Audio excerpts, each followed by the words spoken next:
বিসমিল্লাহির রহমানির রহিম। প্রিয় সাভার আশুলিয়াবাসী, আপনাদের সবাইকে স্বাগত। বাংলাদেশের একটি অন্যতম গুরুত্বপূর্ণ, জনবহুল, অর্থনৈতিক দিক দিয়ে, প্রাতিষ্ঠানিক দিক দিয়ে, প্রশাসনিক কেন্দ্র হিসেবে সাভার উপজেলা একটি গুরুত্বপূর্ণ।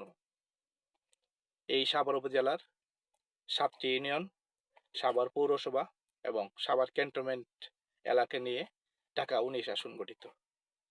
এই ঢাকা ১৯ আসনের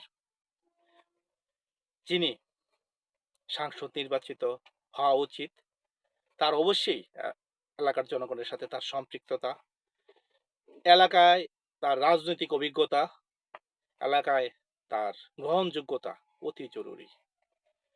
আমরা যদি সেই হিসেবে দেখি, বিএনপি মনোনীত প্রার্থী ডাক্তার সালাউদ্দিন বাবু ভাই দীর্ঘ ৩০ বছর ধরে সাভার এলাকায় রাজনীতির সাথে সরাসরি জড়িত। প্রথমবার উনি ১৯৯৬ সালে, দ্বিতীয়বার উনি ২০০১ সালে সাংসদ নির্বাচিত হয়েছিলেন এবং পরবর্তীতে আওয়ামী দুঃশাসন সহ নানা প্রতিকূলতার মধ্যেও সাভারের জনগণের পাশে উনি সার্বক্ষণিক থাকার চেষ্টা করেছেন।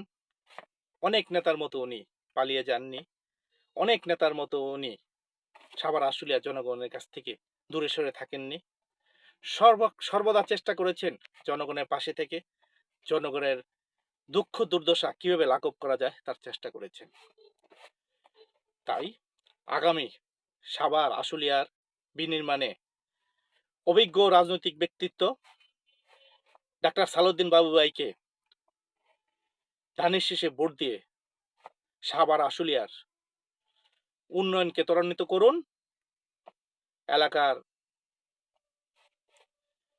অর্থনৈতিক, সামাজিক, রাজনৈতিক মর্যাদা অক্ষুণ্ণ রাখুন। সবাইকে ধন্যবাদ।